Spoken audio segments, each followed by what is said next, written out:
सर्वांचं स्वागत करतो. फर्ग्युसन कॉलेजच्या संबंध नसलेले सुद्धा इतर लोक इथे असतील त्यांचं या भारतातल्या अग्रगण्य संस्थेवरचं प्रेम बघून तुम्ही इथे आला आहात याची मला जाणीव आहे. या कार्यक्रमात तुमचं सर्वांचं स्वागत आहे. मंडळी, मला 1971च्या राजेश खन्नाच्या आनंद या चित्रपटातला एक संवाद आठवतो. जिंदगी बडी होनी चाहिए, लंबी नाही. आपले सर्वांचे आवडते पाचल सर यांची जिंदगी लंबी पण होती आणि मोठी पण होती. बऱ्याच लोकांनी बऱ्याच व्यक्तिमत्वांच्या वरती व्यक्तिचित्र लिहिली. पाचल सरांनी एका संस्थेचे चरित्र लिहिलेलं आहे आणि ते चरित्र आज आपण इथे बघणार आहोत. सर्वप्रथम मी व्यासपीठावरच्या मान्यवरांची ओळख करून देतो. आपण त्यांचं स्वागत करूया. सर्वप्रथम डॉक्टर शीलाताई भिडे, आजच्या प्रमुख पाहुण्या. आजच्या कार्यक्रमाचे अध्यक्ष डॉक्टर माधव गोडबोले. पाचल सरांच्या पुस्तकाचे संपादक डॉक्टर राजा दीक्षित, त्यांचे स्नेही सहकारी श्री शरद गोगटे आणि या पुस्तकाचं प्रकाशन करणारे श्री सुनील मेहता.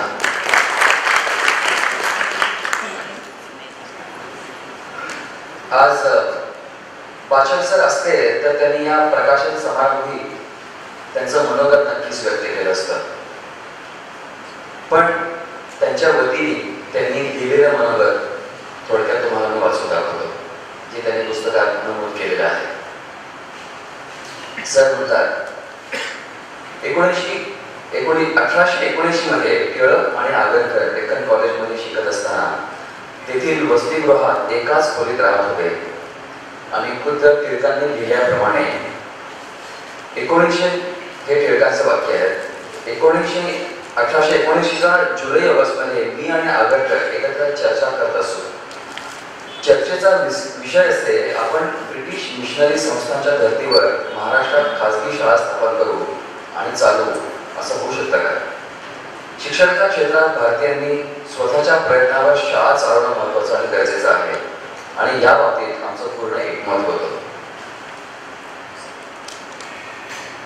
त्या आणखी काही उद्दिष्ट गाठणं हे अशक्य नाही आणि त्यासाठी काही काळ लागला तरी चालेल आणि आम्ही दोघांनी त्यावेळी भागलेल्या परिस्थितीमध्ये निकृष्ट देशस्थितीचा विचारांनी डोक्याच्या माणसाचं असताना इथे शिक्षणाचा विचार केला होता. आणि यानंतर पाचल सर म्हणतात, योगायोग म्हणजे त्याच वर्षी डिसेंबरमध्ये चिपळूणकरांनी आपल्या नव्या संकल्पित शाळेचं माहितीपत्र प्रकाशित केलं होतं आणि 1 जानेवारी 1880 मध्ये मोराबा दादा वाड्यात न्यू इंग्लिश स्कूलचं उद्घाटन झालं. टिळक आगरकर या प्रयोगात सामील झाले होते.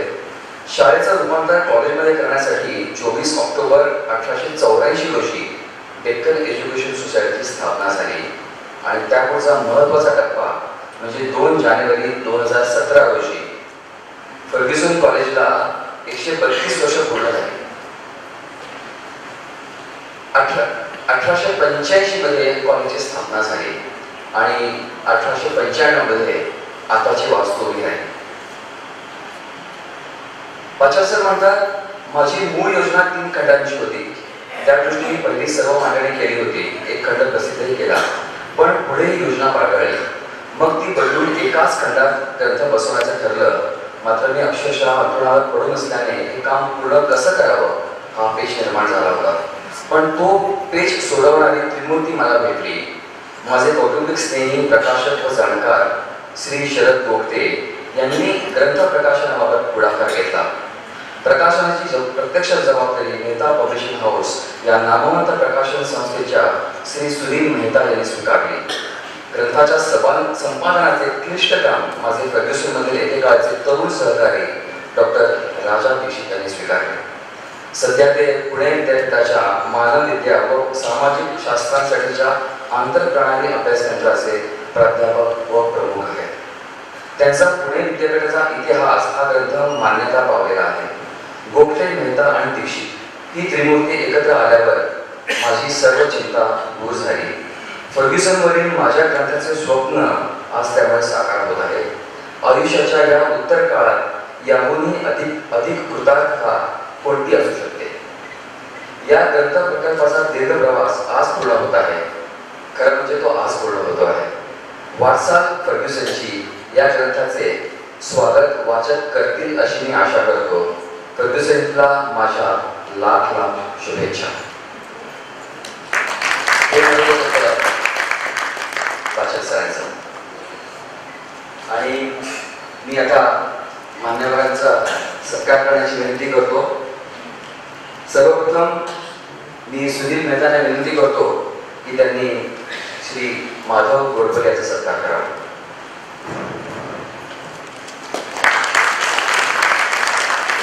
आजच्या प्रमुख पाहुण्या डॉक्टर शीलाताई भिले,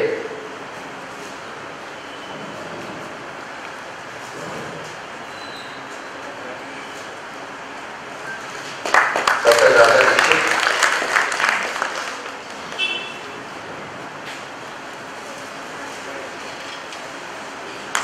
आणि श्री शरद गोडबोले.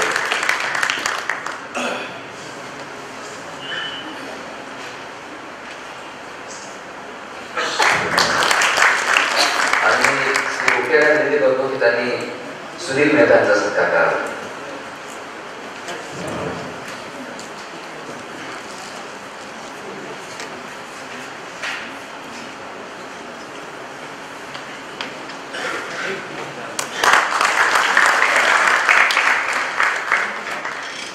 आणि यानंतर श्री मेहता यांना विनंती करतो की त्यांनी 2 शब्द सांगावे.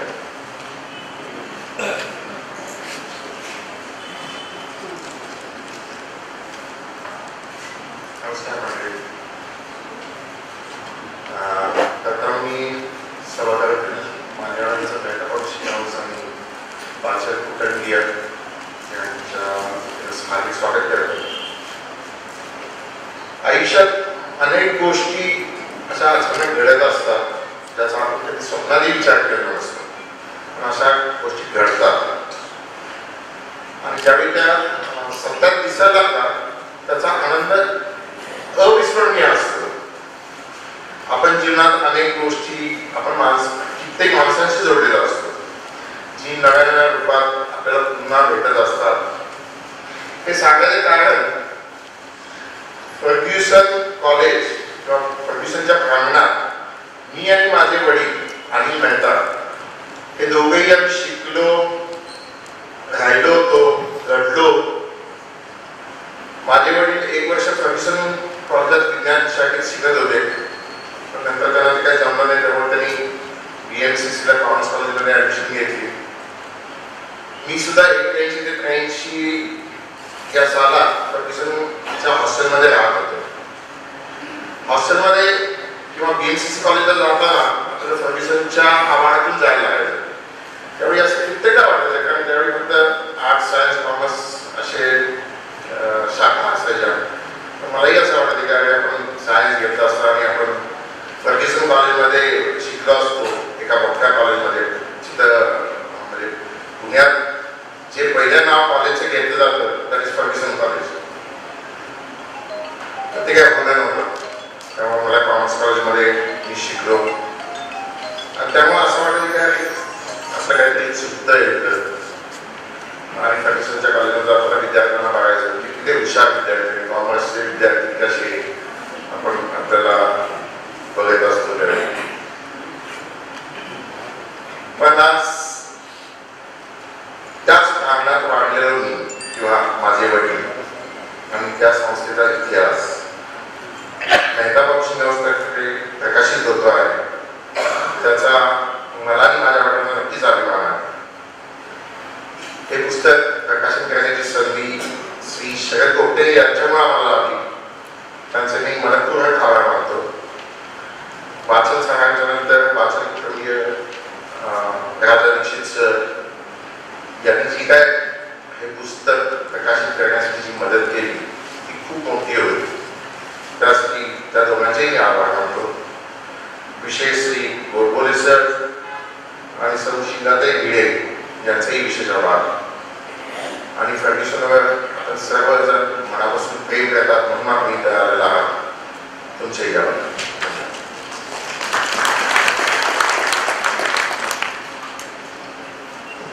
धन्यवाद मेहता सर. मला एक पाचल सरांचं एक वाक्य तुम्हाला सांगावं असं वाटतं. बरेच वेळेला कॉलेजमध्ये असताना, म्हणजे आम्ही जेव्हा कॉलेजमध्ये होतो तेव्हा ते 60ला पोचले होते, परंतु आमच्यापेक्षा जास्त एनर्जी आणि तारुण्य त्यांच्यामध्ये होतं. आणि कधी कधी नियमांचे प्रॉब्लेम्स व्हायचे त्यावेळेला ते आम्हाला म्हणायचे, एक लक्षात ठेवायचं, नियम आपल्यासाठी आहेत पण नियमांसाठी नाही. काम होणं महत्वाचं. याचा अर्थ नियम तोडायचे नाही, नियमाला थोडासा वरचा घालून काम करून घ्यायचं. आणि अशा रीतीने आम्ही बरंच काम बरोबर केलं.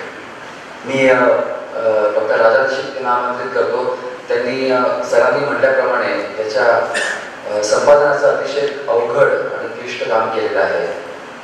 त्यांना या कामामध्ये काय अनुभव आले त्यांच्याकडनं ऐकूयात.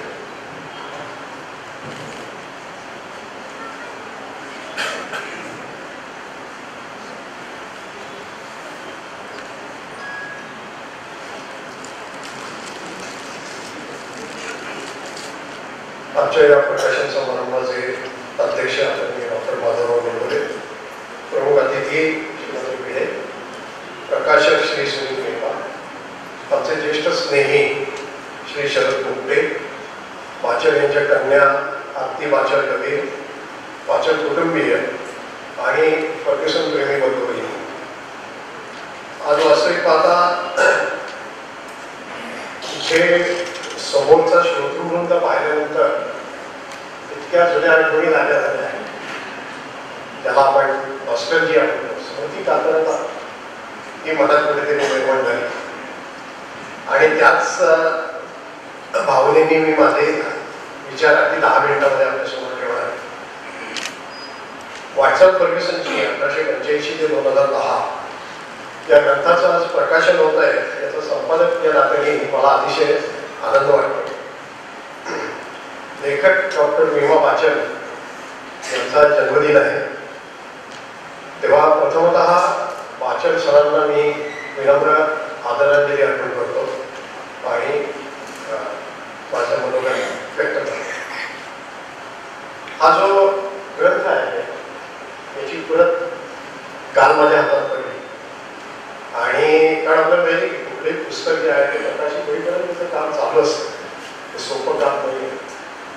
तर ती जी प्रत हातात पडली आणि मी ती बघायला लागलो, त्यावेळेला मला सत्यकथाकार मूळ प्रकाशनचे शिल्पू भागवत यांची आठवण झाली. शिल्पूंनी त्यांच्या एका भाषणामध्ये नवं पुस्तक हातात धरण्याचा काय आनंद असतो हे सांगितलेलं होतं आणि मी ते कधी आयुष्यात विसरणार नाही. पुस्तक प्रेमी असल्यामुळे श्रीपू असं म्हणाले होते की नवीन पुस्तक हाताळत असताना त्या पुस्तकाचा स्पर्श, त्या पुस्तकाचा गुण, त्याचं ते बाइंडिंग सगळं एक कोरेपणा सगळा जो आहे त्याचं एक काहीतरी वेगळीच भावना असते, त्याचा एक वेगळाच आनंद असतो. आणि तो आनंद कसा असतो हे सांगताना ते असं म्हणाले की एखादं लहान अर्भक असतं, त्याच्या जावळातून हात फिरवावा तशा प्रकारचा आनंद होतो. त्यामुळे वॉट्सअप फर्ग्युसनची चित्र हाताळताना मला काल तोच आनंद मिळाला. फक्त एकच हळहळ वाटली, खूप हळहळ वाटली की या अर्भकाचे जनक मी केवळ त्याचा पालक आहे. आणि हे पालकत्व पाचल सरांनी त्यांच्या त्या शेवटच्या दुनियामध्ये माझ्याकडे सोपवलेलं होतं.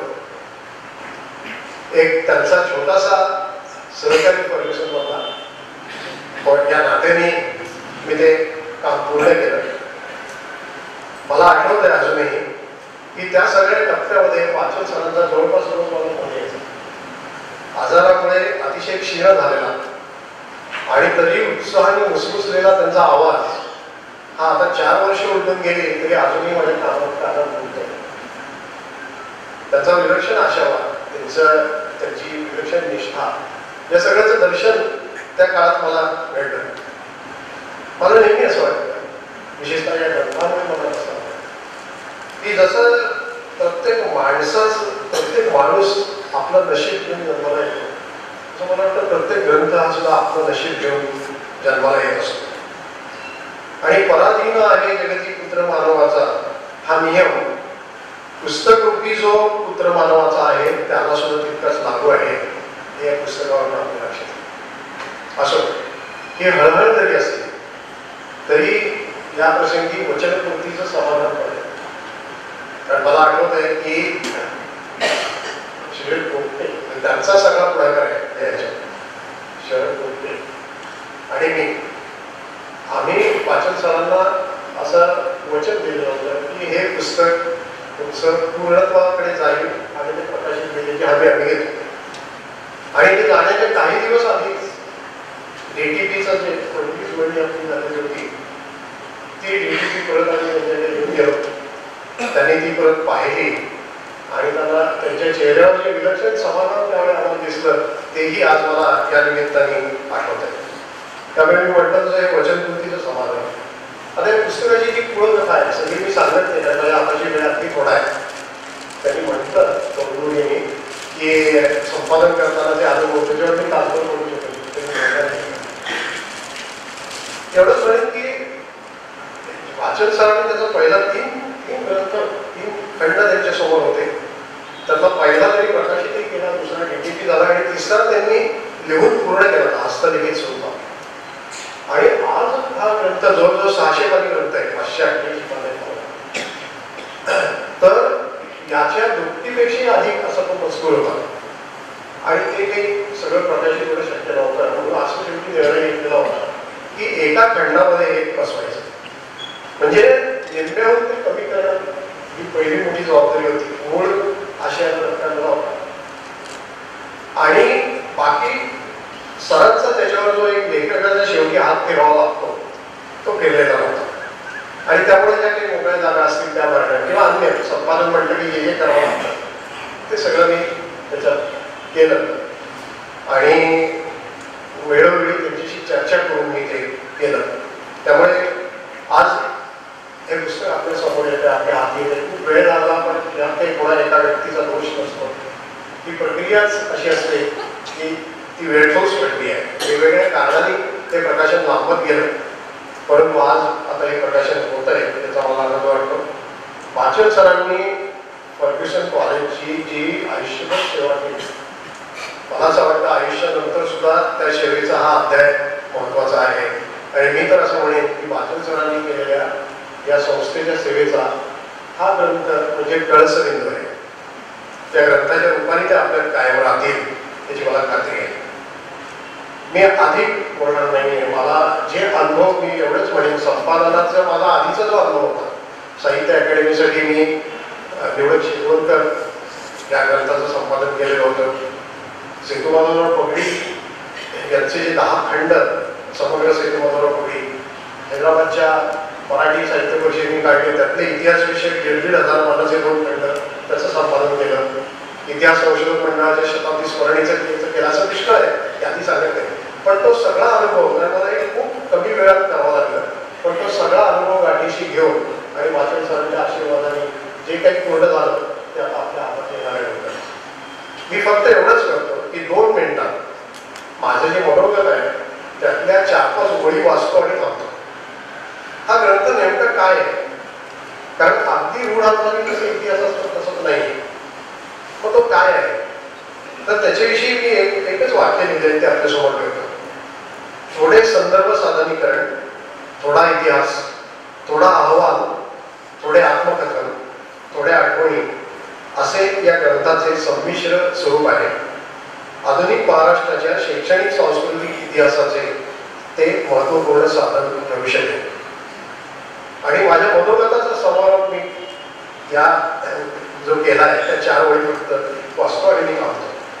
त्यात मी असं म्हटलंय की फर्ग्युसनचा इतिहास ही निव्वळ एका संस्थेची चरित्र कहाणी नाही. या कहाणीला जे ऐतिहासिक, सामाजिक आणि सांस्कृतिक संदर्भ लाभलेले आहेत त्यामुळे तो एक समृद्ध सामाजिक आलेख बनलेला आहे. 4 अक्षरे एकत्र येऊन एखादा शब्द बनतो पण फर्ग्युसन या शब्दाला अशा असंख्य शब्दांपेक्षा एक वेगळेच वजन आहे. पूर्वदिव्य ज्यांचे त्यांना रम्य भावी काळ या न्यायाने फर्ग्युसन महाविद्यालयाचा भविष्यकाळ सुद्धा उज्ज्वल ठरव ही या निमित्ताने शुभकामना. मला ही संधी दिली त्याबद्दल वाचन कुटुंबीय श्री शरद भोगटे आणि प्रकाशक श्री सुनील मेहता यांचे मी मनापासून आभार मानतो. सुनील मेहता हे तर मला ओळखतही नव्हते, आज पहिल्यांदा आमची ओळख झाली, पण त्यांनी हा विश्वास ठेवला माझ्यावर त्यांच्या साधनावरून. त्यामुळे मी त्यांना मनपूर्वक धन्यवाद देतो आणि आपली वेळ झाली.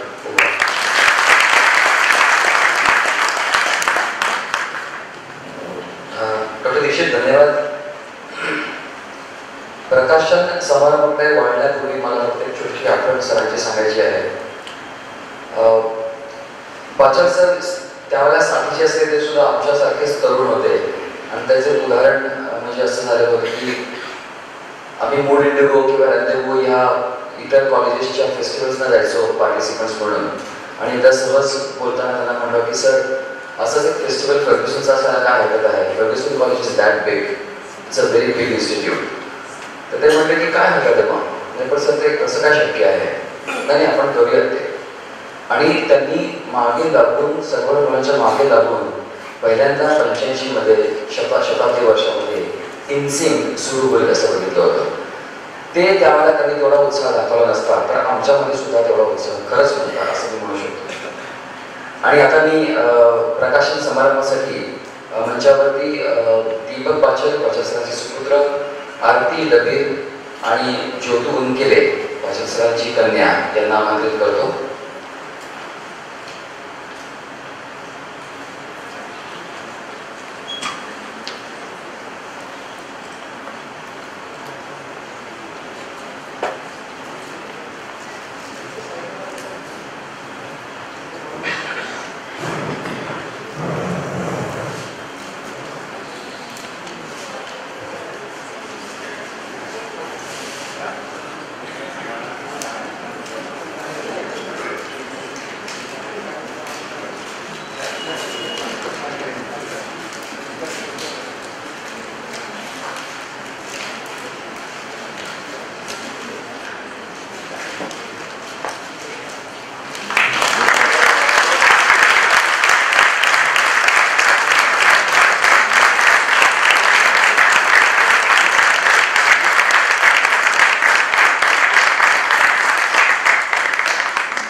सर तेव्हा सुद्धा म्हटलं होतं की मी हे सगळं करतो आहे, कोणते पुस्तक लोकांच्या समोर लिहित की नाही मला माहीत नाही.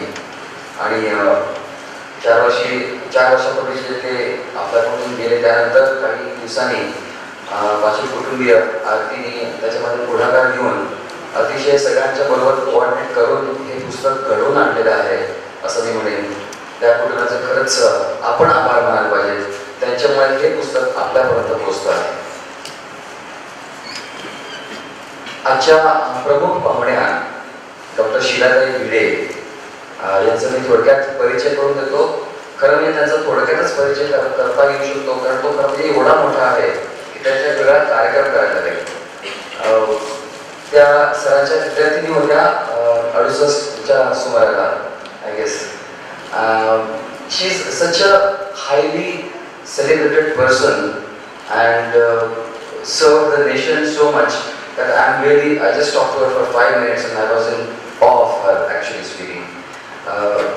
Dr. Bhide was chairman, she retired as chairman, managing director, India Trade Promotion Organization, Ministry of Commerce and Industries, Government of India.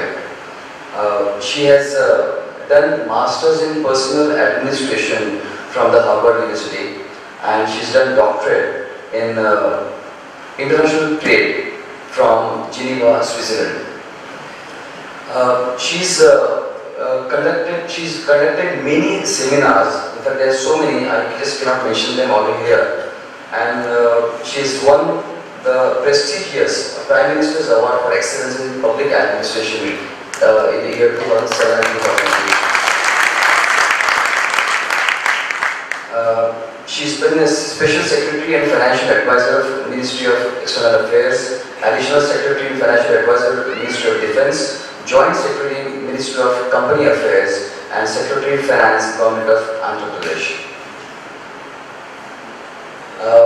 She's been working on the asset distribution between Telangana and Andhra Pradesh right now, and I believe being a Maharashtrian, she could be the most neutral person that this job could have. I invite Dr. Pillai to share a few words with us.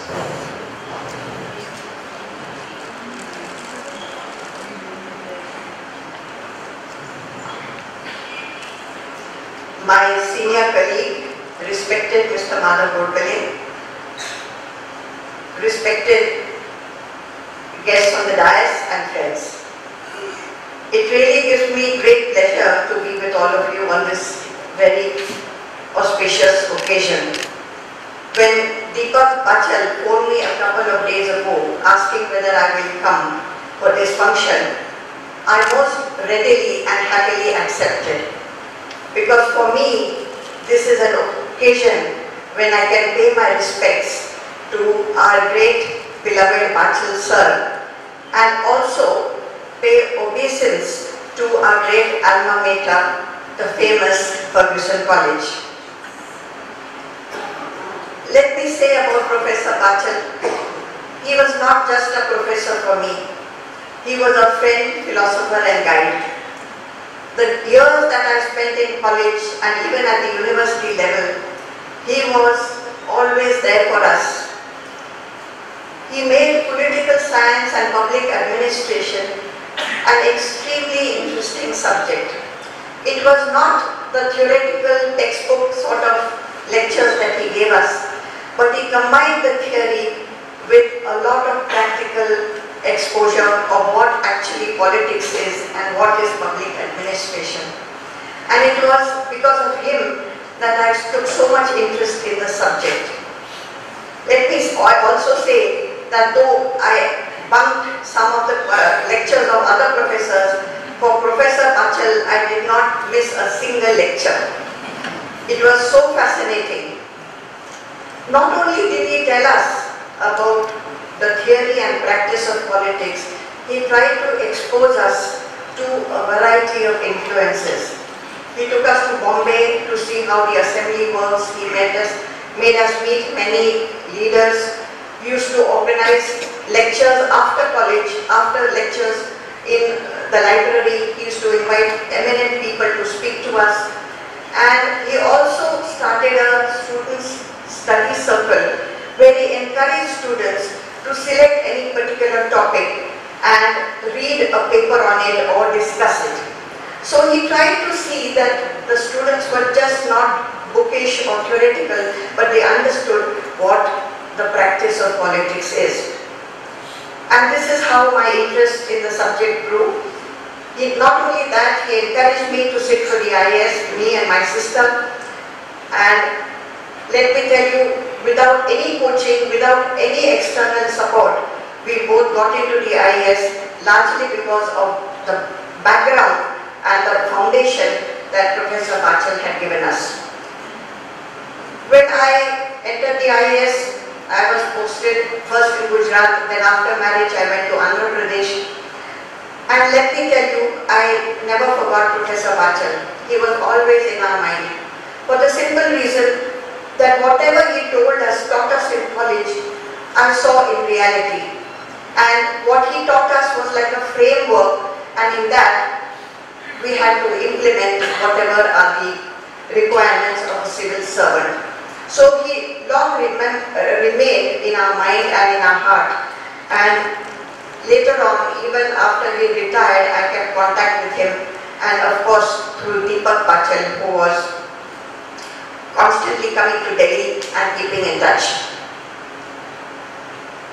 Professor Bachal was not only a great professor, a great friend, but he stood for some values.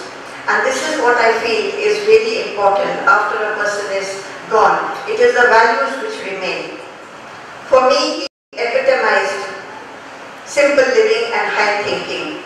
I still remember in college he used to come on his motorcycle, scooter with his protective helmet on his head, and he was everywhere, in all functions, in all students' activities.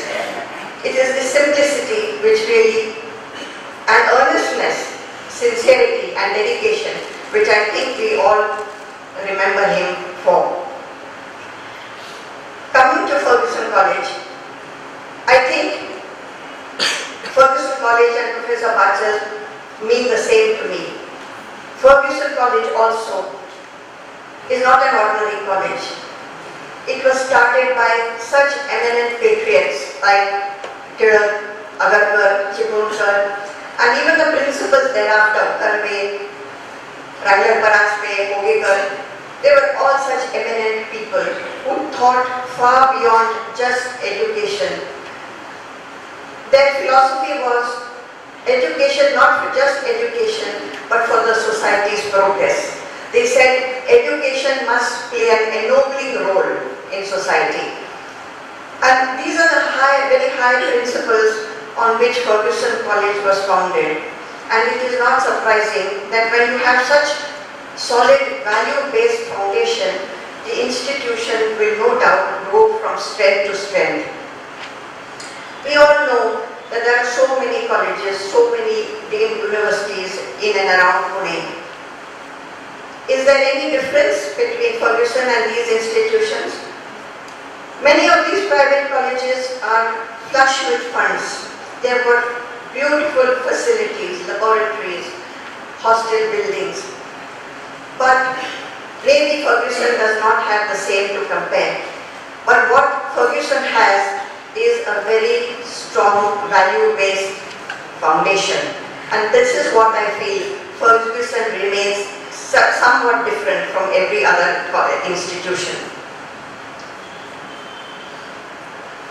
I sometimes feel that yes, it is important. In those days they were fighting for independence. They needed to have very strong values to fight a colonial power.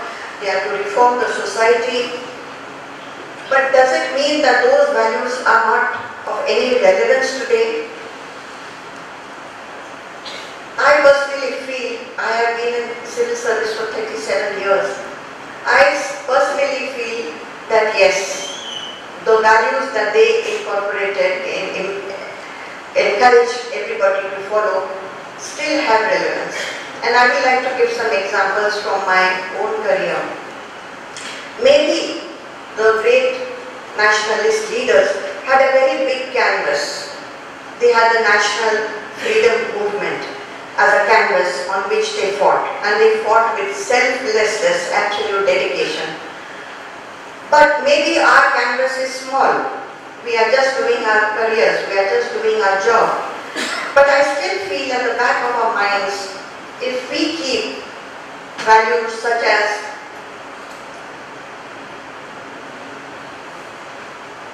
I would say giving justice, giving fair play, having fair play, looking at people impartially and giving them treatment impartially and honestly, sincerely, and following the rule of law. Ultimately, we are all following a certain value system which these great leaders laid down. There are many examples from my career that I can tell you how justice, fair play ultimately helps people in their long-term goals. It gets you out of difficult situations where you are in a quandary, you are in a dilemma what to do. But if you say that no, I will follow the rule of law, I will give as much as possible justice and fair play, you can get out of these difficult circumstances. In this occasion, I will give you only one example where I feel that really the values that Fergusson College gave me and professors like Professor Bachal got me out of a very difficult situation. I was in Khammam district way back in 1979. I was the joint collector, and in 79 we had the elections, parliamentary elections, and I was declared the returning officer of Khammam constituency, parliamentary constituency. It was in territory terms the largest in the country. It covered the districts, 5 districts, Srikakulam, Vijayanagaram, West Godavari, East Godavari and Khammam. And largely a forest area, very backward tribal area. It was a reserved constituency and it was bordering Bastar. Those days Naxalite movement was very strong. When the police in Bastar area were very active, the Naxals used to come to our Khammam district, and when the police here were very active, they used to go to Bastar. So we had a very active Naxal movement. So when the election was announced, there was some rumor that one ex-Naxal, I don't know whether to say ex-Naxal, but he was an Naxal leader. He had been convicted of anti-social activities and had been put in jail, that he intended to stand for the parliamentary election as an independent. So I started getting messages from the Home Ministry that we are getting intelligence reports about this development. Please be careful, see that he is not allowed. We cannot have a convicted Naxal in parliament. They will try to capture votes. They will try to have anti-social activities. So, of course, I was a little worried. But anyway, all the nominations came before us. And this gentleman, who was a former Naxalite, his nomination came. He himself came with the papers, and his crowd of supporters also came. And all the other opposition, mainly Congress and some local Telugu parties, they all were very anxious that somehow I give an order that he is disqualified. So I asked this gentleman, I am told that you have been disqualified by the court for 6 years, so please show your papers, court papers. So he promptly produced all the court papers. So I went through them carefully, and what the court said, yes, he is convicted, he is behind bars for 6 years, but there was a fine print that 6 years was including the period of under trial, when he was being tried. So when I saw that judgment and calculated, the 6-year period had just been completed. So after that 6-year period, he was qualified to stand for elections. He had completed all other formalities, he was a voter, then he was over the age, etc. In the meantime, I kept getting phone calls from Delhi. I hope you have examined, I hope you have disqualified him, we do not want any trouble, we are getting intelligence reports. So as you can see, I was in quite a quandary. And this was a remote district of Khammam. Those days we had no STD or mobile or anything, there was nobody I could consult. And as an electoral officer, I should apply my own mind. I should not ask people what to do. So after much thought, this was my line of thinking. If I disqualify him, and if somebody goes in appeal against my order, can I justify in a court of law my order? Frankly, I had nothing to go by. There was no record to show that he was intending to do anti-social activities or capture votes. There was nothing on record. The judgment clearly says that he was qualified as on the date of the nomination. Nothing from Delhi in writing. Whatever they told me was orally on the phone, that we are getting intelligence reports. When I asked the SP of my district and the SP of all the other 4 districts, they said, we have not received any such message or any such thing. So I said that the rule of law must prevail. I looked at the Representation of People's Act, I saw all the Supreme Court orders, etc., relevant, whatever I could get there. And I came to the conclusion that as per law, it would not be fair or it would not be just to deny him this acceptance of the nomination. So I passed quite a long written judgment because I felt that if anybody questions it tomorrow, then I should be able to justify what I had done. So anyway, I passed that judgment. Everybody else was very unhappy. This candidate was, of course, kept quiet and went away. That night, my Joint Collector's bungalow was adjacent to the collector's office. All night long, these Naxalites were singing songs. There's a very famous balladeer, Naxal sympathizer, balladeer called Gaddar. He came and all night long they were singing songs. And all that I could hear was, in the Telugu songs of course, that a new dawn is coming, the people are going to be free, they will be determinants of their own future life, it's a change of life for them, etc. Now, I was really worried. I said, is it their intention to somehow get a Naxal candidate into parliament and then disrupt a democratic institution from within? This was my fear. But it was too late. I had accepted his candidature, so I just said, now let us pray to God and say that something really drastic does not happen. So the next morning I went to office and I asked my staff, I said, why were these people singing all night long? Are they trying to think of some booth capturing or something? They said, no, they were only singing these songs of freedom of the people's movement. But they also said that justice had been done at your hands because his candidature was accepted because it was by rule of law. And the law would not have disqualified them, so they were actually quite happy and they were singing these songs. But anyway, we were still tense the whole day of elections. We were in touch on wireless with all the police stations and all the booths. Whether there was any incidence of attempts at booth capturing, nobody reported anything. In the 5 districts, everything was quiet. Now, we were wondering whether it was really quiet or police were not courageous enough to report. But anyway, no reports came.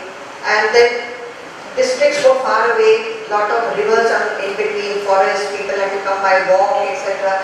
So all the ballot boxes came to the collectorate by about 11 and 12 at night. We were awake, and each box as it came, we made a tick and we said, thank God, at least here there is no tampering, no disturbance, etc. And then after a couple of 1 or 2 days, the counting started and a Congress leader from tribal leader got elected. So we all seemed a high of relief. But what is important is that the Naxal leaders also, they respected the fact that they were given justice, that they were allowed to stand for elections because they were eligible for it as per the Representation of People's Act. And thereafter, of course, I got a message from Home Ministry through the Chief Secretary that they were very happy that the elections went off smoothly and there was no trouble. So as I said, this is just one example I wanted to give you to show that in times of stress, in times of distress when you don't know what is right and what is wrong, it is always better to go by rule of law, by fairness, by feelings of justice, what is right and wrong. And this is what I think the values of the founders, great founders of Fergusson College have taught us through their education and through their living simply and high thinking. So with this I would like to thank Deepak Bachal and all the organizers of this function for giving me an opportunity to go down memory lane, think of what Professor Bachal and Fergusson College meant for me and how much they contributed to my life and career. Thank you very much.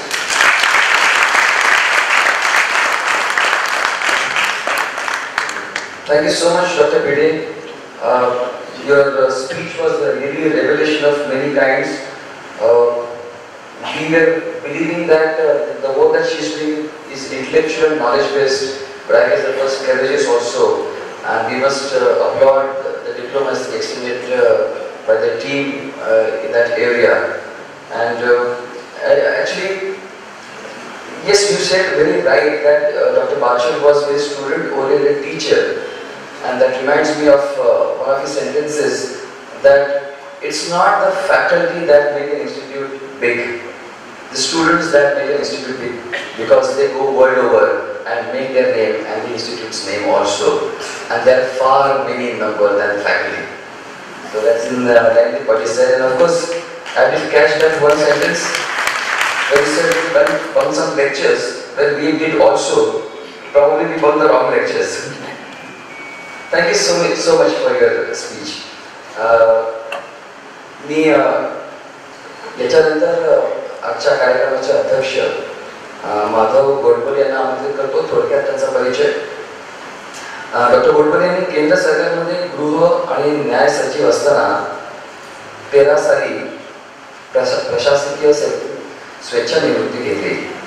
त्यांनी केंद्र सरकारमध्ये खनिज तेल, नैसर्गिक वायू सचिव, नागरी विकास सचिव आणि महाराष्ट्र सरकारचा प्रधान वित्त सचिव आणि महाराष्ट्र राज्य विद्युत मंडळाचे अध्यक्ष ही पदं पण भूषवली आहेत. आणि मदिनामध्ये आशियाई विकास बँकेत त्यांनी 5 वर्ष काम केलं होतं. डॉक्टर गोडबोले यांनी आतापर्यंत सार्वजनिक धोरणासंबंधी 20 पुस्तकं लिहिली असून 12 इंग्रजीमध्ये आणि 8 मराठीमध्ये पुस्तकं लिहिली आहेत. आणि त्या 8ही मराठी पुस्तकांना 6 पुरस्कार सुद्धा मिळालेले आहेत.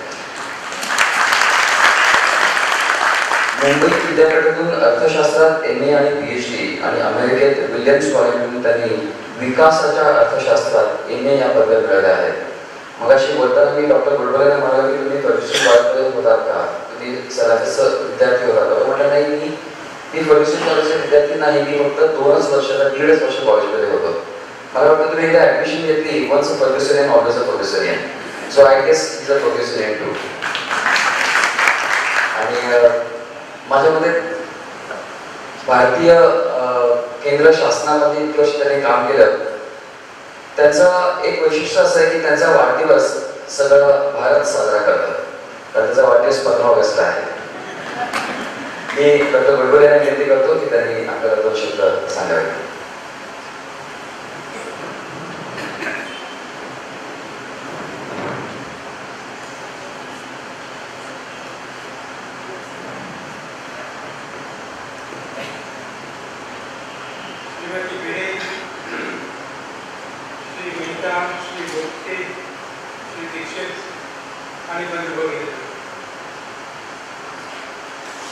खरं सांगायचं तर आजचा कार्यक्रम हा फर्ग्युसन कॉलेजमध्ये राहिला.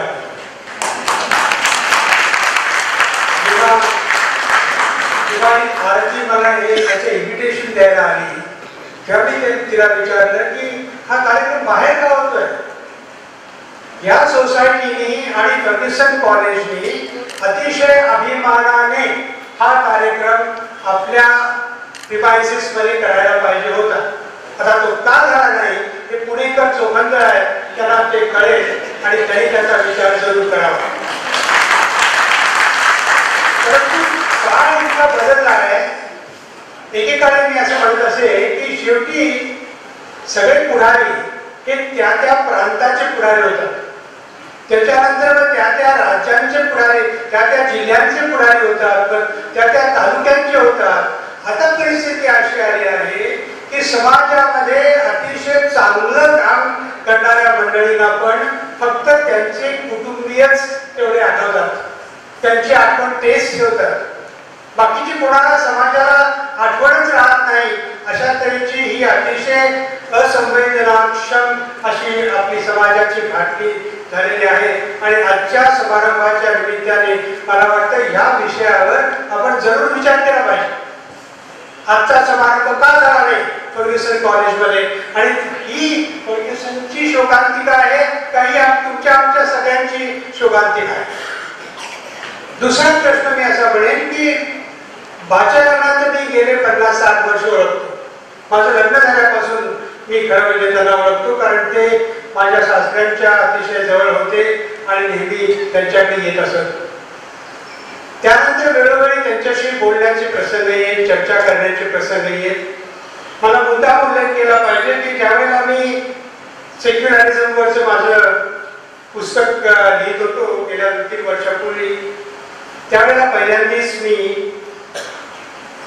त्यांचा PhDचा प्रबंध वाचला, freedom of religion and Indian judiciary, a critical study of judicial decisions.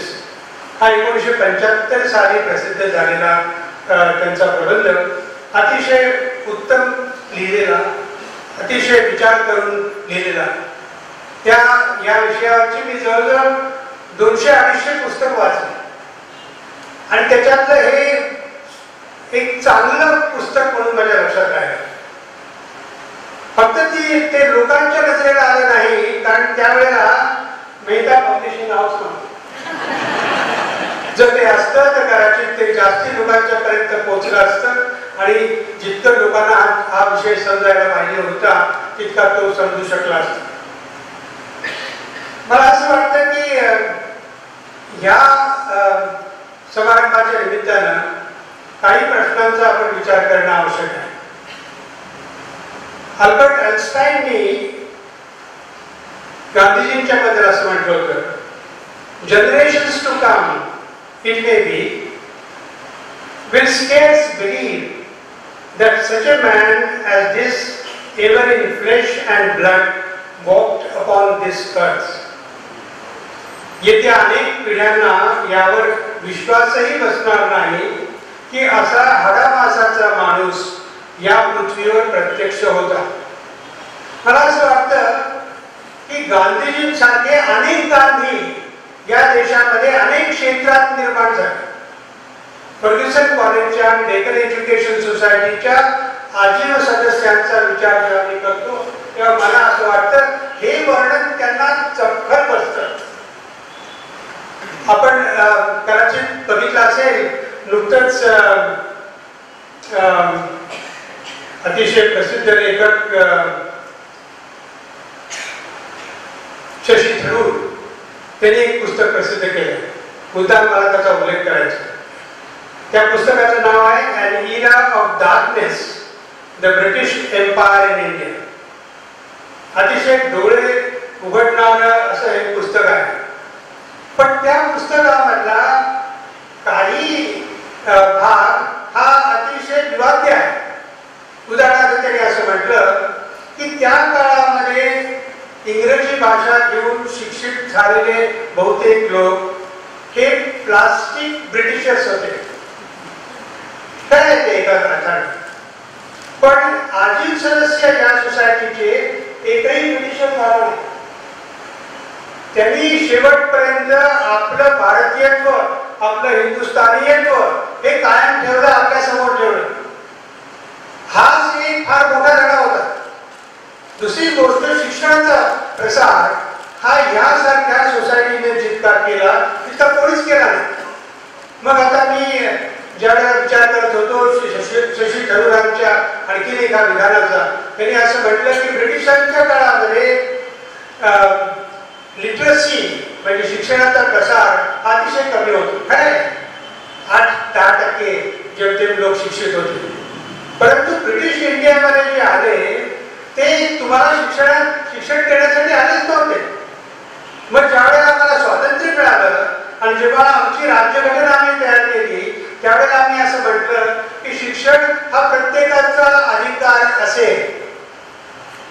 Section कलम 41 आणि कलम 45 मध्ये आम्ही असं म्हटलं की 14 वर्षापर्यंतच्या प्रत्येक मुलाला प्राथमिक शिक्षण मोफत मिळण्याचा अधिकार असेल.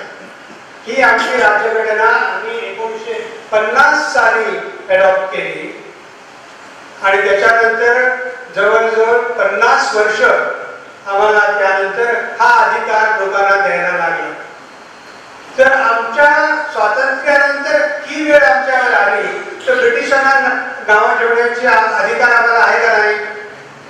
तरीही त्या काळामध्ये ज्यांनी पुढे जाऊन शिक्षणाचा प्रसार केला, खेडोपाडी शिक्षण घेऊन गेले, स्त्रियांच्या शिक्षणाचा मोठा प्रसार केला, असे अत्यंत नामवंत मंडळी सगळा सरकारी मानमरातब पैसा एका बाजूला ठेवून अतिशय थोड्या रकमेवर संबंध आयुष्यभर त्यांनी या शिक्षणासाठी काम केलं. त्यामुळे मला असं वाटतं की या वाटचालीच्या निमित्ताने आम्ही विचार केला पाहिजे की आज आम्ही आमच्यामध्ये असे आजीव सदस्य का निर्माण होऊ शकत नाही. आमचं बाजारीकरण शिक्षणाचं का झालंय? त्याच्यासाठी काही मार्ग आहे का? त्याच्यासाठी काय करायला पाहिजे? प्रत्येक सरकार म्हणजे एनडीए एनडीएचं असो, UPAचं असो, तर कुठल्याही इतर युनायटेड फ्रंट गव्हर्नमेंटचं असो, ते प्रत्येक सरकार जाहीर करतं की आम्ही नवीन शैक्षणिक धोरण अडॉप्ट करणार आहोत, नवीन धोरण जाहीर करणार आहोत. त्या कुठल्याही धोरणामध्ये अशा तऱ्हेने मिशनरी स्पिरिटमध्ये काम करणारी मंडळी निर्माण करण्याचं ध्येय धोरणही नसतं, तसा प्रयत्नही नसतो. म्हणून मला असं वाटतं की या निमित्तानं आपण या सगळ्या शैक्षणिक क्षेत्रातल्या प्रश्नांचा विचार केला पाहिजे. एक दोन गोष्टी तर करणं अत्यंत आवश्यक आहे असं मला वाटतं. मगाशी थोडक्यात उल्लेख केला खाजगी शिक्षण संस्थांच्या बाबतीत. मला काही खाजगी शिक्षण संस्थांच्या विरुद्ध बोलायचं नाही, परंतु शेवटी शिक्षणाचा दर्जा काय राहील आणि तो कसा सुधारेल याकडे लक्ष देणं आवश्यक आहे, जे ह्या फर्ग्युसनच्या फाउंडिंग फादर्सनी केलं. आणि ते जे करायचं असेल तर best practices in the world या आम्हाला अडॉप्ट कराव्या लागतील.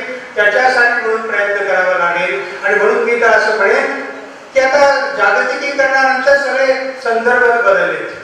उदाहरणार्थ एकेकाळी फार मोठा वादविवाद होता हिंदी का इंग्रजी, आणि तामिळनाडू किंवा त्यावेळेचं मद्रास राज्य तर असं म्हणत होतं की आम्ही हा देश सोडून जाऊ, आमचं वेगळा देश करू, परंतु आम्ही या देशामध्ये हिंदी येऊ देणार नाही.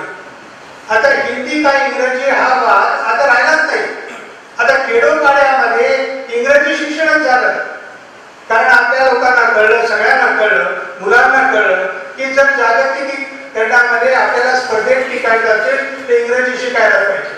त्याचप्रमाणे जर आम्हाला जागतिक स्तरावरचं जागतिक स्टँडर्डचं शिक्षण मिळवायचं असेल तर मी तर असं म्हणेन की परदेशी युनिव्हर्सिटीजना या देशामध्ये येण्याची मुबलक मुभा दिली पाहिजे आणि त्यांना या देशामध्ये आपली कॅम्पस स्थापन करण्याची परवानगी दिली पाहिजे. ते झालं तरच या देशामधल्या संस्था आपली स्टँडर्ड सुधारण्याचा प्रयत्न करतील. उदाहरणार्थ एकच उदाहरण सांगून मी थांबणार आहे. उदाहरणार्थ मी असं ऐकलं की UGCच्या स्टँडर्ड्स प्रमाणे मुलांनी कॉलेजमध्ये दररोज हजर राहणं आणि शाळेमध्ये आम्ही ज्यावेळेला हजेरी लावायची त्याप्रमाणे कॉलेजमध्ये पण हजेरी लावली पाहिजे अशा तऱ्हेचा नियम काढलाय. परंतु पुण्यामधलं क्वचितच एखाद दुसरं कॉलेज असं असेल की ज्या ठिकाणी अशी हजेरी घेतली जाते आणि ती ठेवली जाते. आणि ती जर नसेल, पुरेशी संख्या जर नसेल हजेरी पटावर, तर त्या विद्यार्थ्याला परीक्षेला बसायला परवानगी मिळत नाही. आता हे जर एक कॉलेज करू शकतं तर बाकीचे कॉलेज का करू शकत नाही? पण म्हणून मग कॉलेजमध्ये गैरहजर राहायचं, परंतु प्रायव्हेट क्लासेसमध्ये जायचं, हे जे या देशामधलं धोरण आहे त्याचा कधीतरी विचार झाला पाहिजे ना. आम्ही काहीच विचार करायला तयार नाही. म्हणून मी आपल्याला आग्रहाने ही विनंती करेन की ही जी वाटचाल आहे फर्ग्युसन कॉलेजची, ही वाटचाल फर्ग्युसन पुरती मर्यादित न राहता शैक्षणिक क्षेत्रातले जे प्रश्न आहेत त्याचा आपण नव्याने विचार करूया. आणि ह्या संस्थेच्या आजीव सदस्यांनी आपल्या पुढे जे आदर्श घालून दिले त्या नव्या जमान्यामध्ये ते आदर्श आम्ही कसे पुढे घेऊन जाणार आहोत याचा आपण विचार करूया. ते आपण जर केलं तर मला वाटतं भाषणांना ती योग्य श्रद्धांजली दिल्यासारखं होईल. थँक्यू.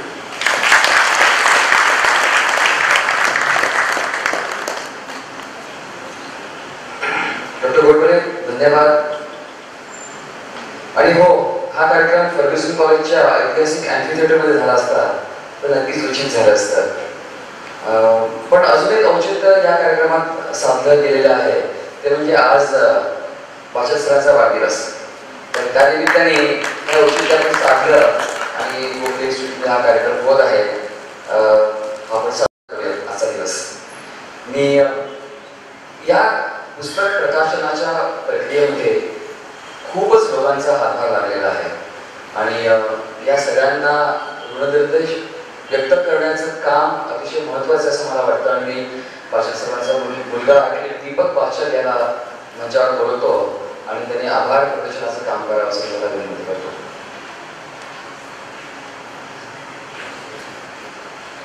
नमस्कार. माझे वडील डॉक्टर भीमा बाचल त्यांच्या या पुस्तकाच्या जडणघडणीमध्ये खूप लोकांचा मुलाचा हातभार लागला आहे. त्या सर्वांचे माझ्या वतीने आणि बाचल कुटुंबियांच्या वतीने आभार व्यक्त करणे हे मी माझे कर्तव्य समजतो. पुस्तक लिहिले जात असताना महत्वाच्या सूचना व दुरुस्त्या सुचवण्याचे म्हणजेच पुस्तकाचा पाया रचण्यामध्ये बाबांचे मित्र श्री परळीकर सर व BMCCचे प्राचार्य डॉक्टर CG वैद्य सर यांनी मोलाचे सहकार्य केले आहे. श्री राजा दीक्षित यांनी या ग्रंथाच्या संपादनाचे सर्वात कठीण व क्लिष्ट काम तडीस नेले आहे. त्यांचे हे योगदान अमूल्य आहे. संपादनाचे हे काम किती उत्कृष्ट झाले आहे हे तुम्हाला पुस्तकाची काही पाने वाचतानाच लक्षात येईल. पुस्तकाचे हस्तलिखित तयार झाल्यावर ते प्रकाशित कोण करणार हा फार मोठा प्रश्न होता. मेहता पब्लिशिंगचे श्री सुनील मेहता यांनी हा प्रश्न चुटकीसरशी सोडविला आणि म्हणूनच हा ग्रंथ आता छापून तयार झाला आहे. प्रकाशनाच्या प्रक्रियेमध्ये श्रीमती राजश्री देशमुख यांनी वारंवार झालेल्या कॉल्समुळे त्रासून न जाता सहकार्य केलेले आहे.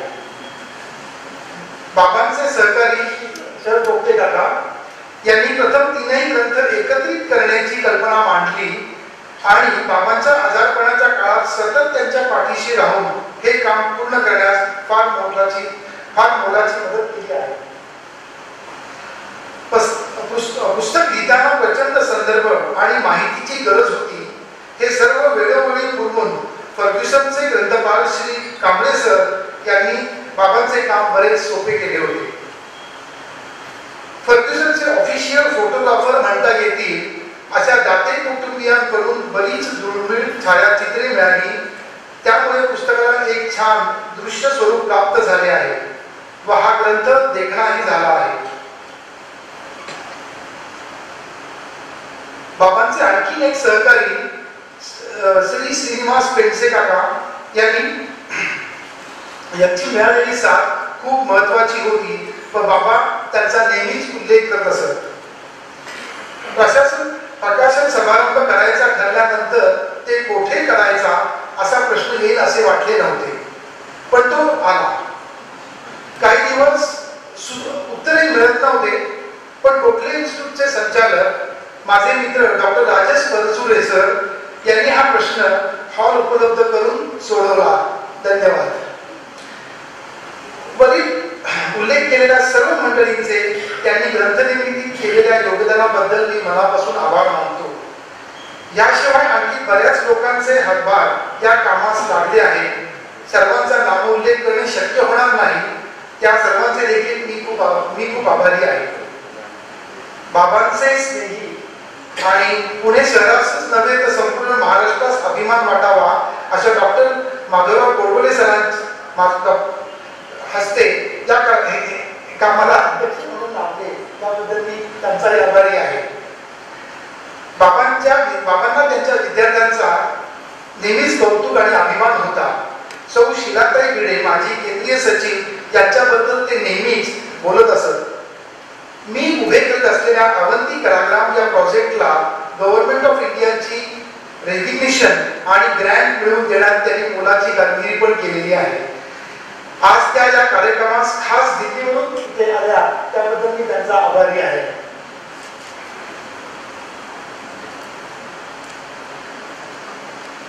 येथे विविध क्षेत्रांमधील प्रचंड काम केलेले अभ्यासक आहेत. सर्वांचीच नावे घेणं इथे शक्य होणार नाही, तरी आपण या कार्यक्रमाला सर्वजण आलात, फर्ग्युसनच्या वाटचालीची दखल घेतली, याबद्दल मी आपणा सर्वांचे आभार मानतो.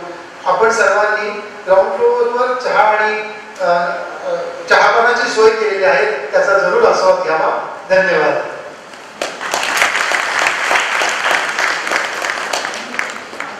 कार्यक्रम संपला असं मी घोषित करतो आणि सगळ्यांनी डिस्काउंटेड प्राइस मधलं पुस्तक खाली तुम्ही विकत घेऊ शकता.